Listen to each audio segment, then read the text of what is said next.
Selamat datang di channel Novel Official. Sebelum kalian mendengarkan novel Pesona Pujaan Hati, jangan lupa like, share, and subscribe. Kalau tidak ku sentil jantung kalian. Hehehehe. Tanpa lama-lama lagi langsung saja kita masuk di alur cerita novelnya. Bab 1666. Di antara mereka, Ito Yahiko adalah yang paling tidak dapat menerima. Dia memprotes dengan marah. Charlie Wade, jangan banyak bicara di sini.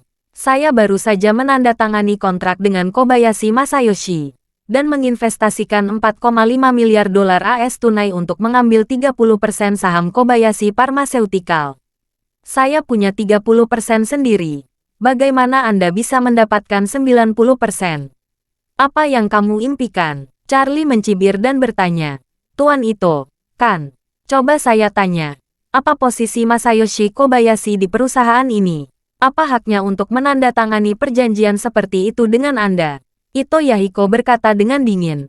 Dia adalah jabatan ketua Kobayashi Pharmaceutical. Karena dia adalah jabatan ketua, dia secara alami menyetujui penandatanganan perjanjian pembiayaan. Charlie berkata dengan nada menghina. Jangan bicara omong kosong di sini. Siapa yang mengangkatnya menjadi jabatan ketua? Apakah dia mengangkat dirinya sendiri? Apakah ada gunanya? Seluruh saham Kobayashi Pharmaceutical adalah milik Masao. Ketika Masao meninggal, diwariskan pada Ichiro dan Jiro. Keberadaan Jiro tidak diketahui sekarang. Yang ada hanya Ichiro. Mengapa Masayoshi Beisia membuat keputusan untuk Ichiro dan menjual 30% sahamnya padamu? Yahiko dengan marah mengambil kontrak yang baru saja ditandatanganinya dan memarahi. Anda dapat melihat dengan jelas.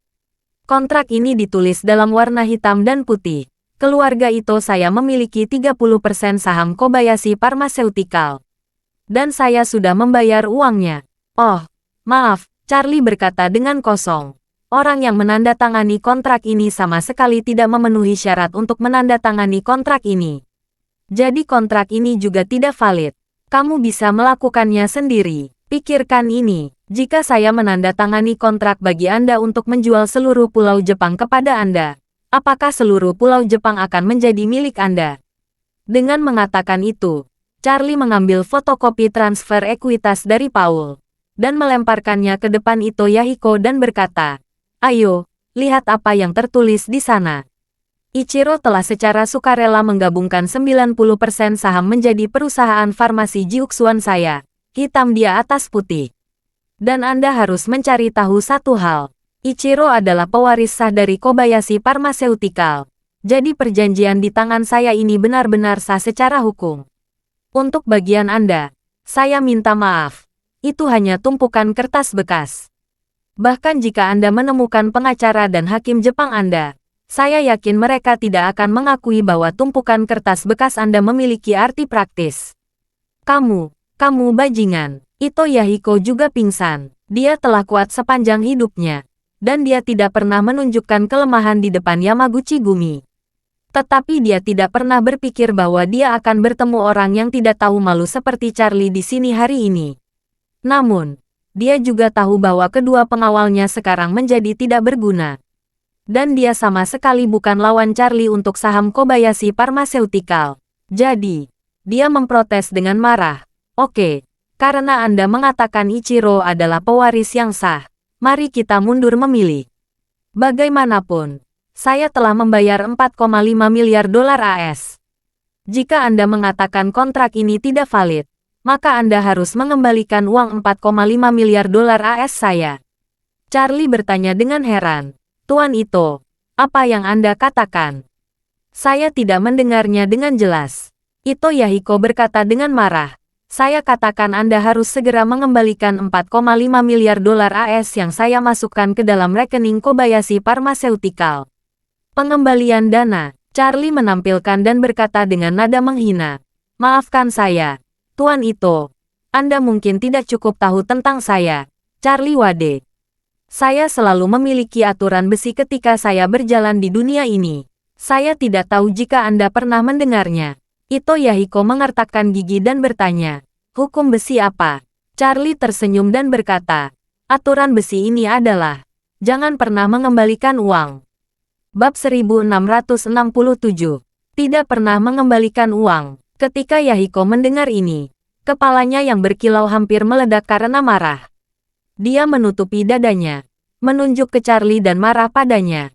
Kamu terus mengatakan bahwa kamu harus mengikuti hukum. Apakah itu yang kamu lakukan? Saya telah mencapai kesepakatan dengan Kobayashi Pharmaceutical dengan 4,5 miliar dolar AS. Anda harus memberi saya saham. Jika Anda tidak memberi saya saham, maka Anda harus mengembalikan uang saya. Apakah Anda masih berani mengandalkan uang saya tanpa memberikannya kepada saya?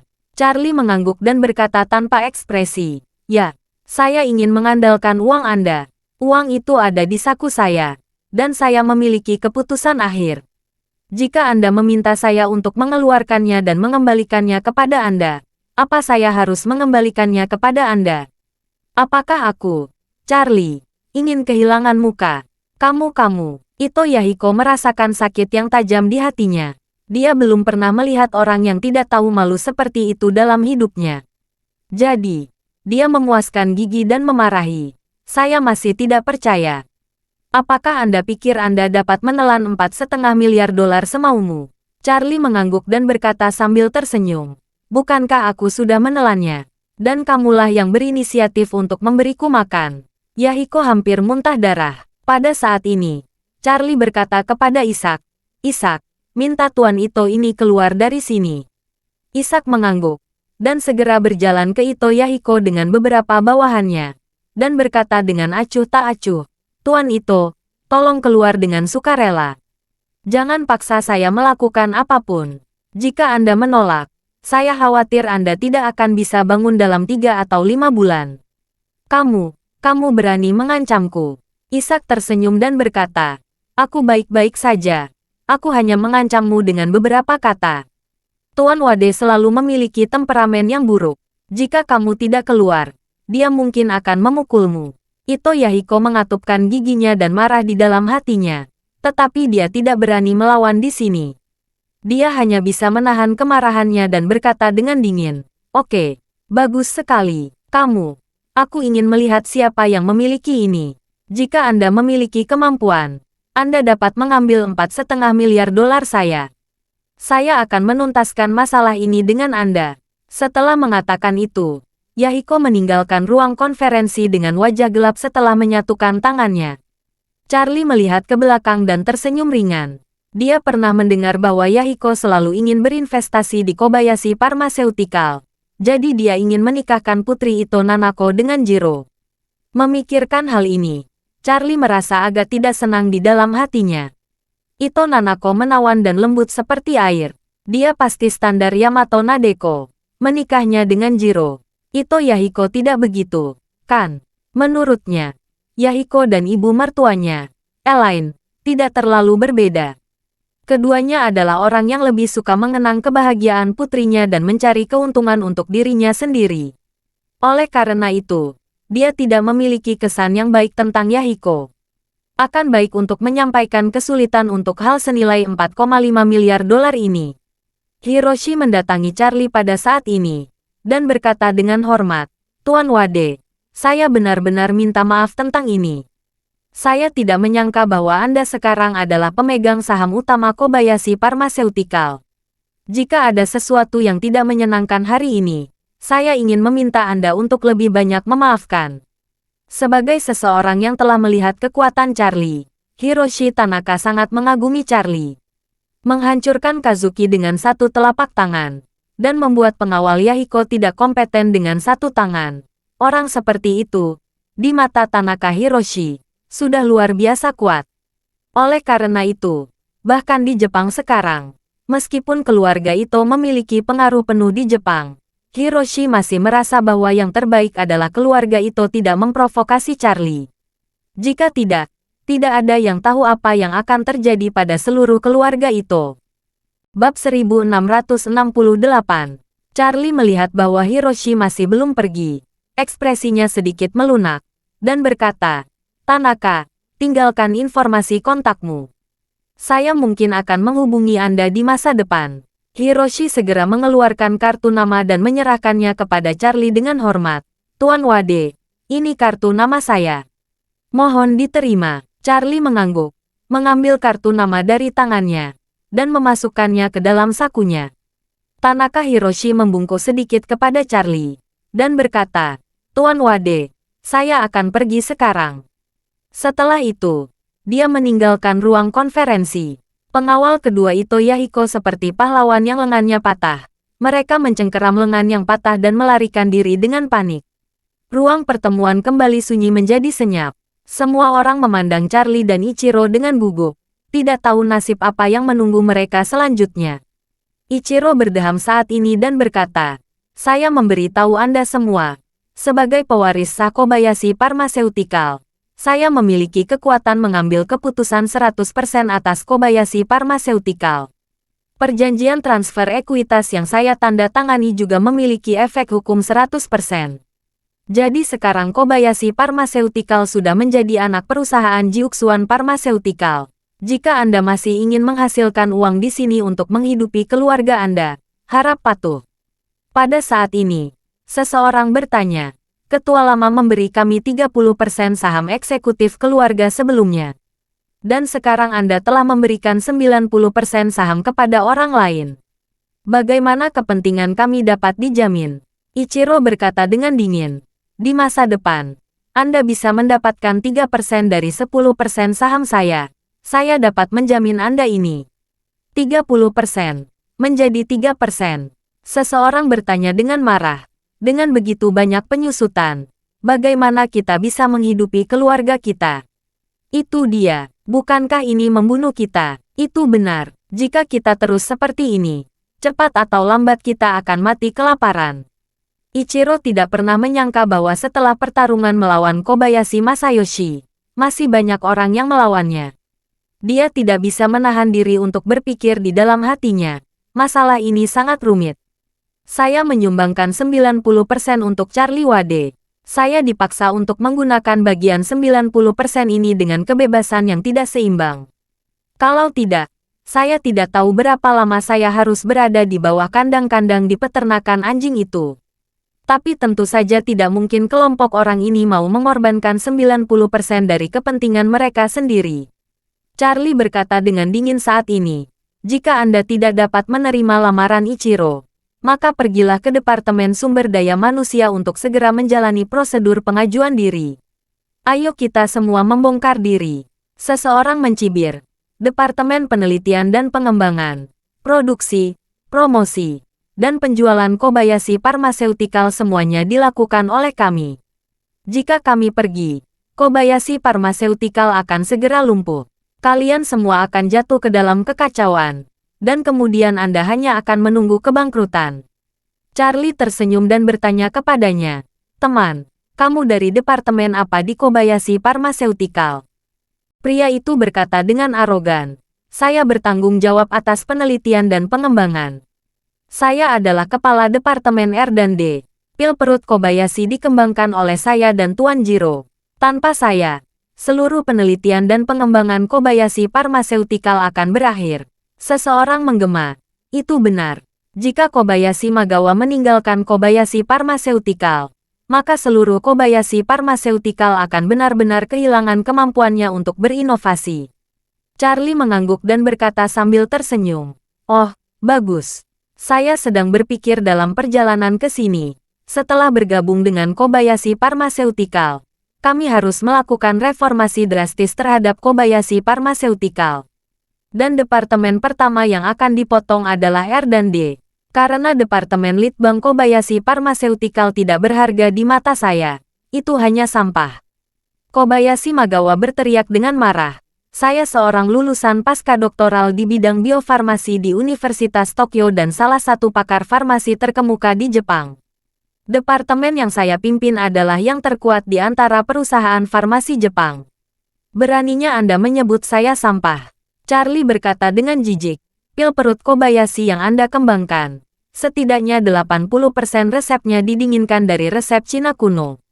Dan 20% sisanya adalah perbaikan Anda sendiri. Ini plagiarisme. Dan Anda mengatakan Anda mengembangkannya sendiri. Menyebutmu sampah adalah pelanggaran terhadap kata sampah. Bab 1669. Secara objektif, sebagai negara maju, Jepang memang telah menorehkan prestasi besar di berbagai bidang. Namun, dalam semua pengobatan mereka, selain pengobatan barat, sisa silsilah hampir seluruhnya dicampur dari pengobatan tradisional Tiongkok. Di antaranya, Kobayashi Pharmaceutical, Ota Pharmaceutical dan Dapeng Pharmaceutical. Mereka semua mencari resep dari buku pengobatan tradisional Tiongkok, dan bahkan sentuhan porselen pengobatan Tiongkok di mana-mana. Misalnya, Dapeng Pharmaceutical pernah meluncurkan apa yang termasuk butiran obat pelangsing Tiongkok. Nama yang mereka berikan untuk butiran ini ternyata adalah nama dokter jenius Tiongkok kuno, Bianke. Dapat dilihat bahwa perusahaan farmasi Jepang tidak memiliki prestasi nyata dalam pengobatan kampo. Mereka hampir menggunakan plagiarisme dan plagiarisme. Ini juga merupakan alasan mendasar Charlie menolak Departemen R&D mereka. Dia memiliki begitu banyak resep ajaib dalam buku apokaliptik apa asalan masih harus menggunakan Departemen Litbang Farmasi Kobayashi. Setelah Magawa diejek oleh Charlie, pipinya juga terasa panas.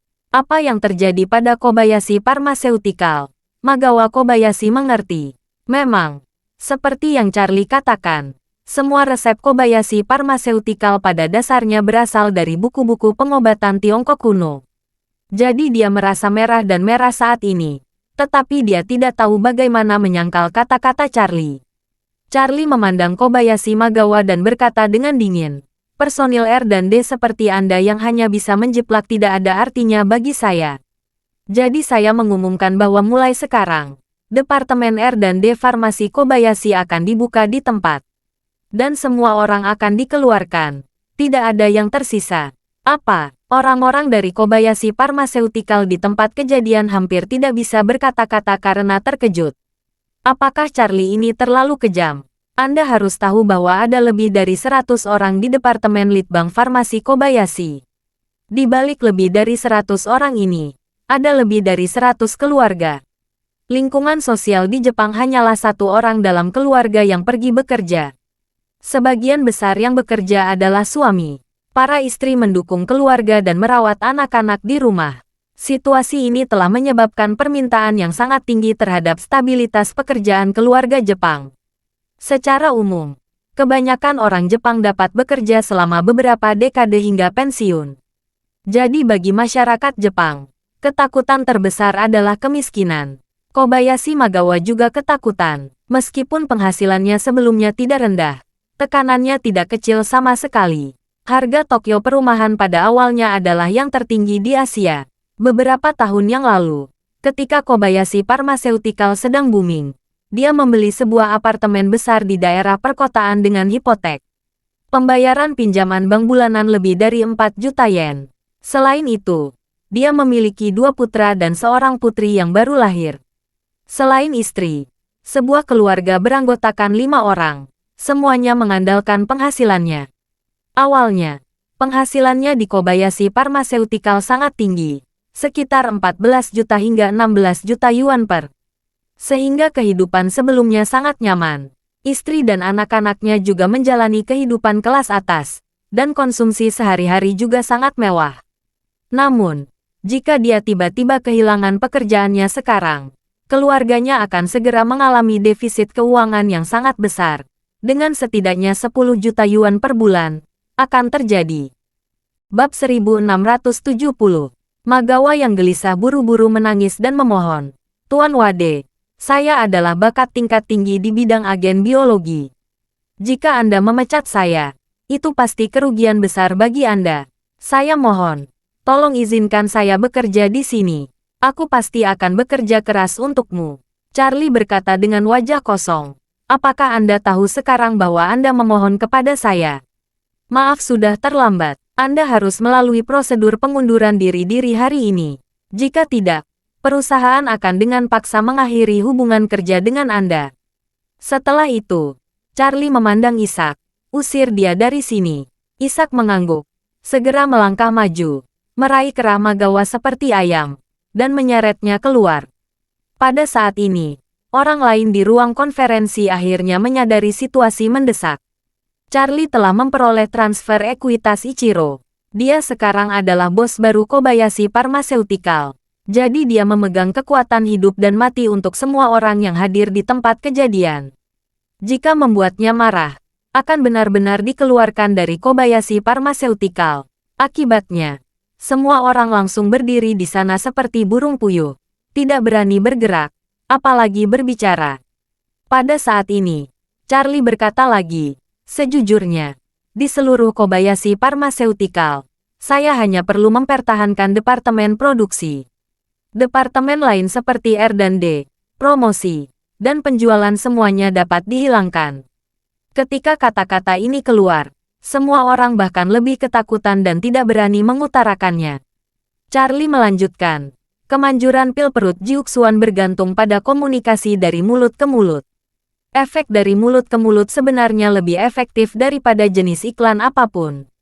Jadi tidak perlu mempertahankan departemen pemasaran. Hal yang sama berlaku untuk departemen penjualan. Pasokan pil perut Jiuxuan saat ini kekurangan pasokan, dan dealer mengambil inisiatif untuk meminta barang. Jadi tidak perlu departemen penjualan untuk bertanggung jawab pada penjualan di berbagai daerah. Oleh karena itu, departemen promosi dan penjualan Kobayashi Pharmaceutical semuanya akan dibubarkan. Tidak ada karyawan dan pemimpin yang tersisa. Terjadi kegemparan. Hanya ada beberapa departemen utama, kecuali departemen produksi. Semua yang lain harus dihilangkan, dan ribuan orang akan menganggur.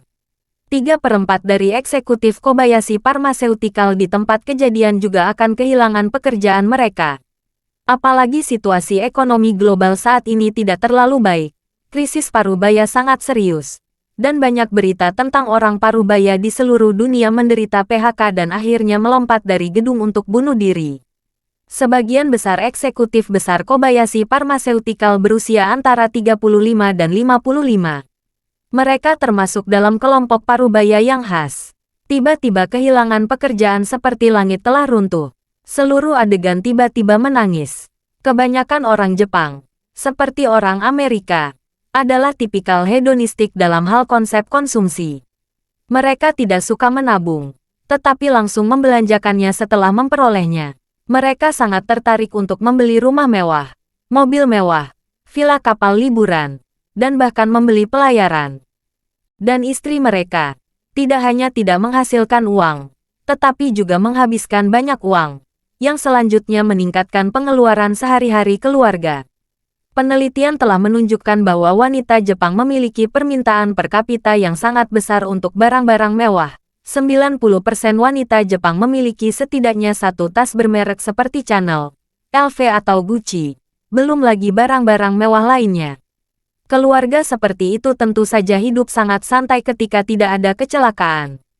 Tetapi begitu pendapatan keluarga runtuh, maka akan segera jatuh ke dalam jurang kebangkrutan. Banyak orang kaya kelas menengah langsung menjadi aset negatif setelah krisis ekonomi. Tidak hanya bangkrut, bahkan menjadi tunawisma. Sebagian besar eksekutif Kobayashi Pharmaceutical juga berada dalam situasi yang sama.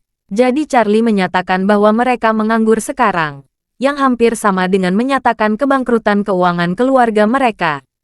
Charlie tidak bersimpati pada orang-orang setengah baya yang meratap ini. Kobayashi Pharmaceutical akan menjadi perusahaannya sendiri di masa depan. Dan dia tidak akan pernah mengangkat karyawan Jepang yang menganggur atau tidak berharga. Oleh karena itu, orang-orang ini harus dipecat. Dan mereka harus segera dipecat sesegera mungkin. Terima kasih sudah mendengarkan cerita novel Pesona Pujaan Hati. Sampai jumpa di novel selanjutnya.